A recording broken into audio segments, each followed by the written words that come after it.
Welcome to This Explainer. You know that feeling when you walk into a room and instantly forget why you went in there?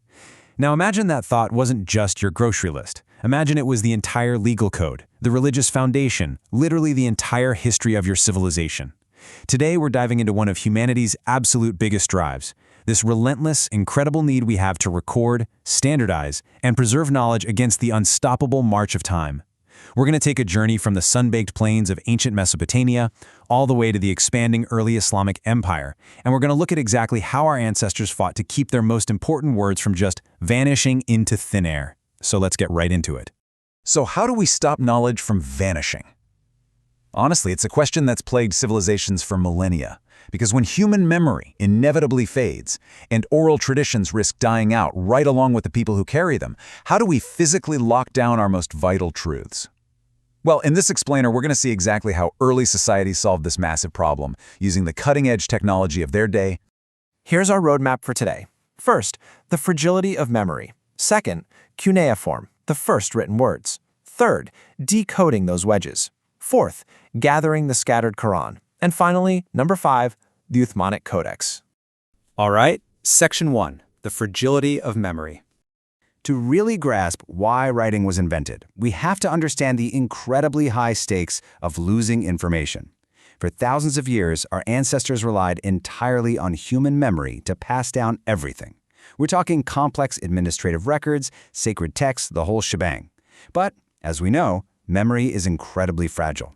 There's this amazing ancient Mesopotamian poem called Enmerkar and the Lord of Areta from around 1800 BC, and it gives us the first known mythical story of the invention of writing.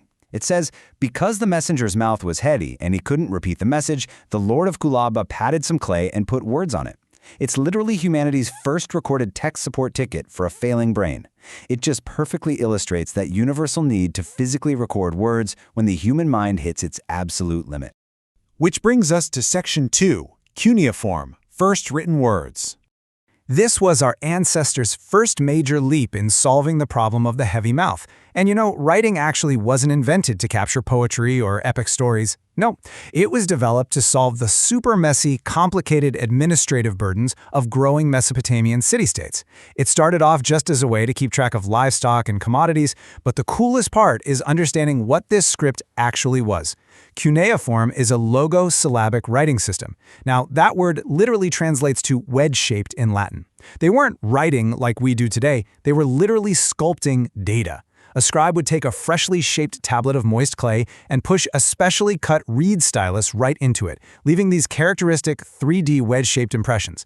And once that clay was baked, whether on purpose in a kiln or accidentally in a devastating city fire, that record became absolutely permanent.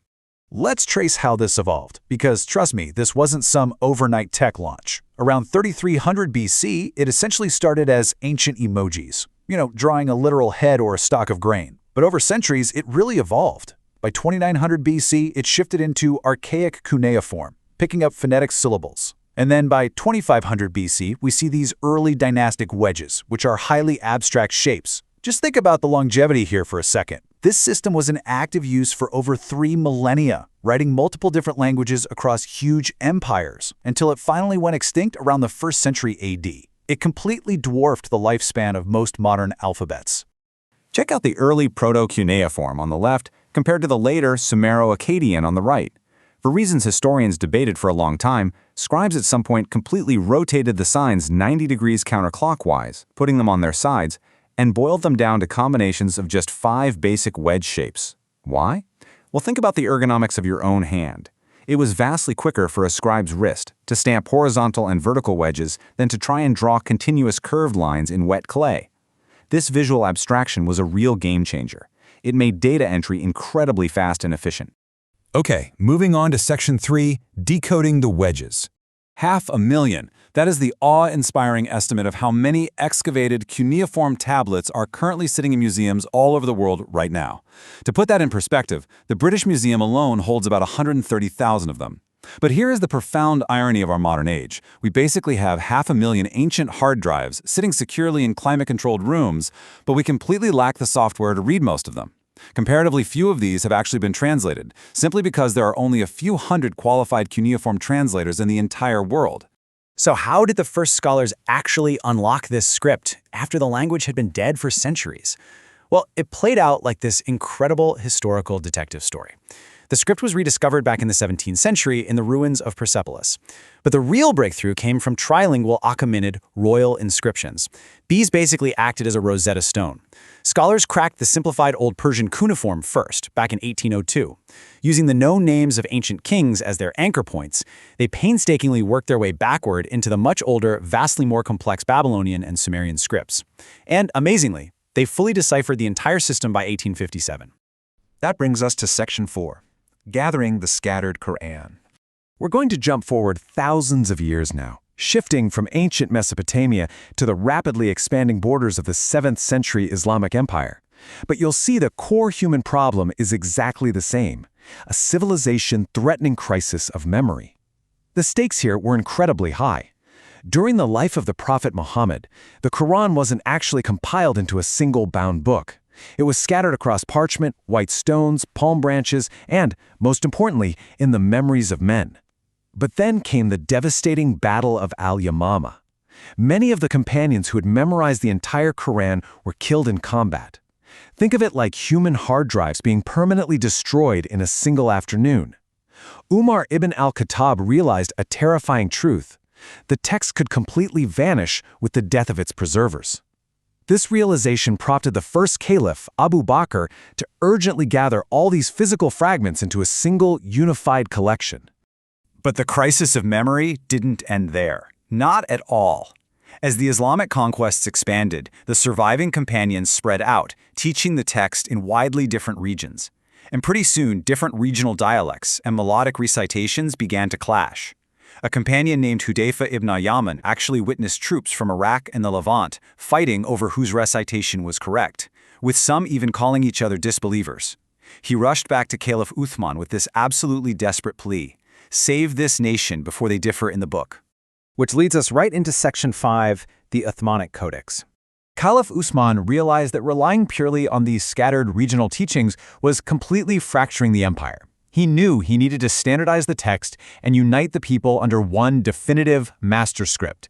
This was essentially a highly rigorous 7th century peer review process. Uthman set up a strict protocol. Step 1, gather the original master manuscripts from Hafsa, which had been perfectly compiled earlier. Step 2, form a specialized committee led by Zayd ibn Thabit, a primary scribe, to rigorously cross-reference the text. Step 3, lay down a firm rule that if the committee disagreed on anything, it had to be written in the specific dialect of the Quraysh, the original language of the revelation. And Step 4, distribute the final approved copies far and wide.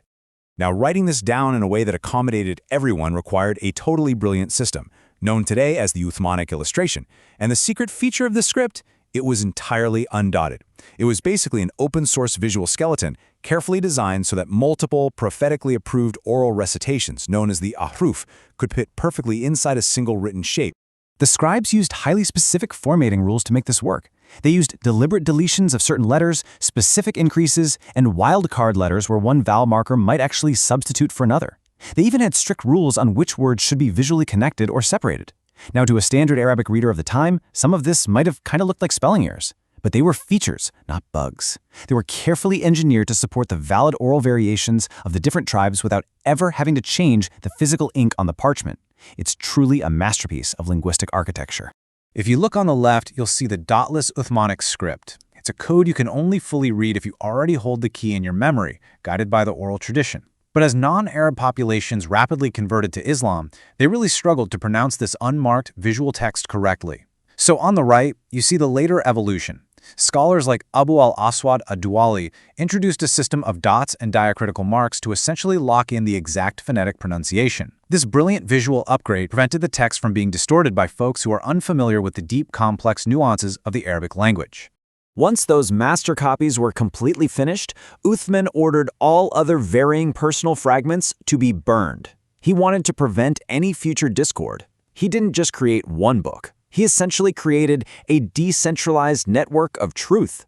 He sent these flawless second originals out to the major geographic hubs of the empire: the Hijazi Codex to Mecca and Medina, the Iraqi ones to Kufa and Basra, and the Levantine copy to Damascus. And he kept one master copy for himself in Medina, known as the Imam's Codex.